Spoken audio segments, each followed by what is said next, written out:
So this last talk will be a bit exotic too. The funerary practices of ancient Marquesans make an interesting case study as far as interventions on human remains are concerned, and I think that can provide interesting theoretical issues in archaeology of death. I would like first to for you to keep in mind that archaeologists are mostly dealing with data related to a state of abandonment. And in that talk, I shall address the question, of mummification and other disposal of the dead, but I will be very quick about that. And also what is the final burial or final metamorphosis. And also if we can relate all that in a kind of compound process or chaine operatoire.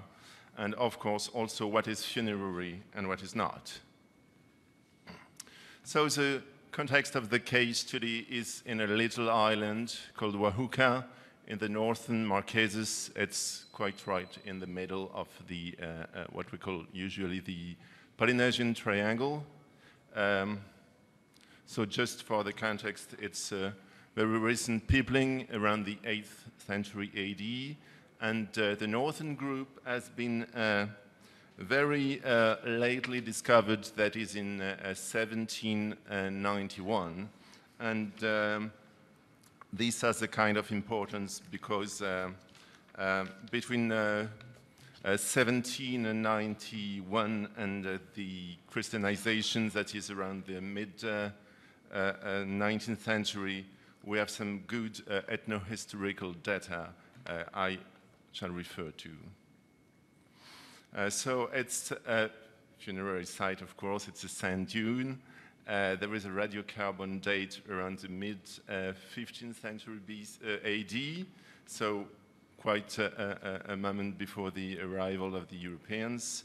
And there are strong parallels with two other huge sites on Huka and on Nukuhiva, with roughly the same dates.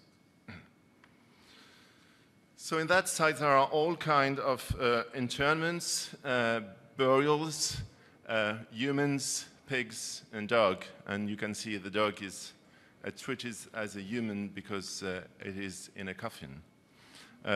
As far as the human are concerned, there are 39 and of all kind of age, from fetus to old age, and both sex, and well, we can roughly say that it's a kind of natural mortality.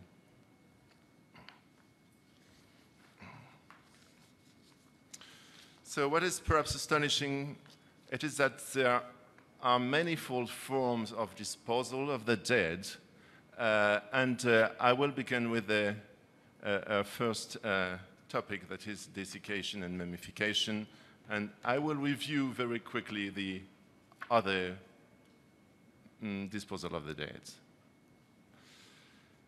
So we can identify pre-burial modification as a mummification, that is a mummification by desiccation.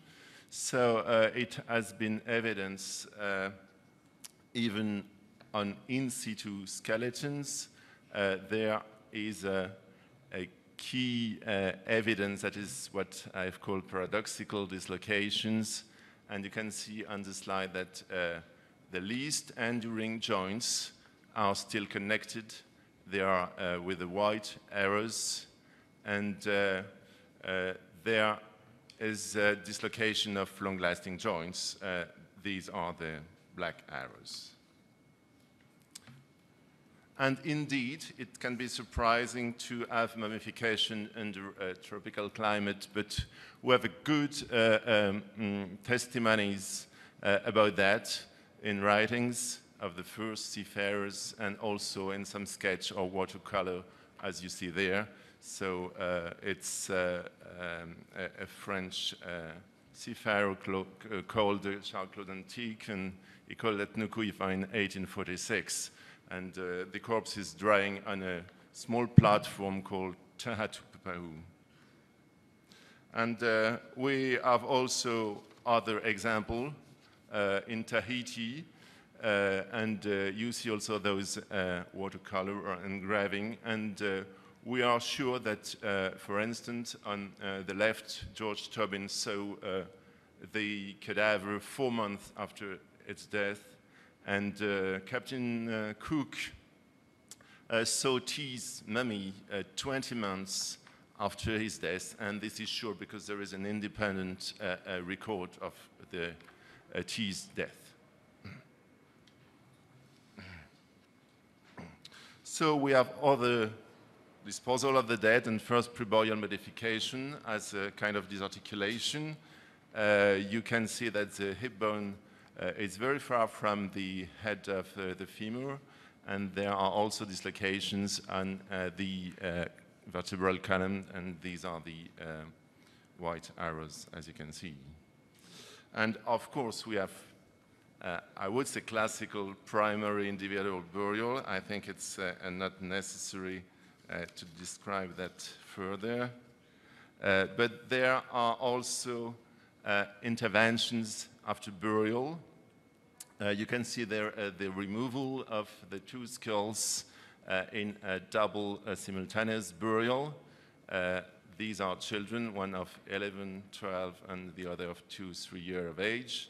And on the image on the right, you can see that the mandibles, both mandibles, all the vertebral column, all the ribs, etc., have been left within the tomb. There are also classical, I would say, partial secondary burial with the selection of the bones. It's only the bigger ones. And we have only one example of a complete secondary burial. It's the only one complete. Everything is there, even the smallest bone, every phalanx, every rib, everything. So it's a kind of bundle, probably it was in a box or in a kind of wrapped in a vegetable material called tapa. And you can notice the very spatial position of the head. I think it can be assessed that the skull has fallen down and was primarily, laid upon the bundle of the bones. And what is surprising that is that if it has fallen down, the mandible is still in connection with the skull. And this is one of the, of course, most fragile joint during decay. So it must have been something like a band to tie up the mandible with the skull. So, of course, it evokes those spatial objects called trophy skull in the Marquesas, and you see that indeed they are bound to fix the mandible with the skull, or it is wrapped in a tapa material. And elsewhere on Huka Island, not on the site, we know also quite a lot of caves, rock shelters, and also some bones in banyan trees. So it's a gathering of totally dislocated bones. So what can we do with so different disposals of the dead? And of course, it's difficult to say what is the final burial, and it's also difficult to say if something is non-funerary. So that would be my first conclusion. My proposal is that we can relate all those steps to make a compound process and a kind of chaine operatoire.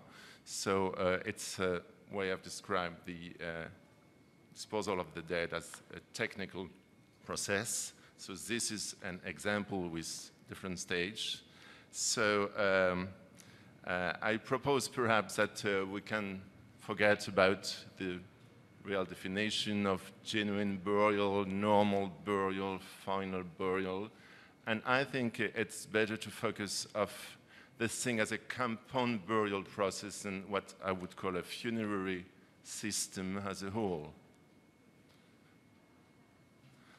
Second conclusion is that to my eyes, each stage is funerary. And I must insist that this is including, for instance, the trophy skull stage, because it is totally included in the funerary space, and it is also totally included in one of the burial. So I think even that, which looks like a kind of relic in a way, it is a funerary stage, and it's the ultimate disposal of the dead. And as the last conclusion, it's perhaps a kind of question. I would suggest to add a fourth category to Francesco Rimodi's, and perhaps we should add something like what changes, and in Italian, I don't know if it's correct, it would be ciò che trasformarsi.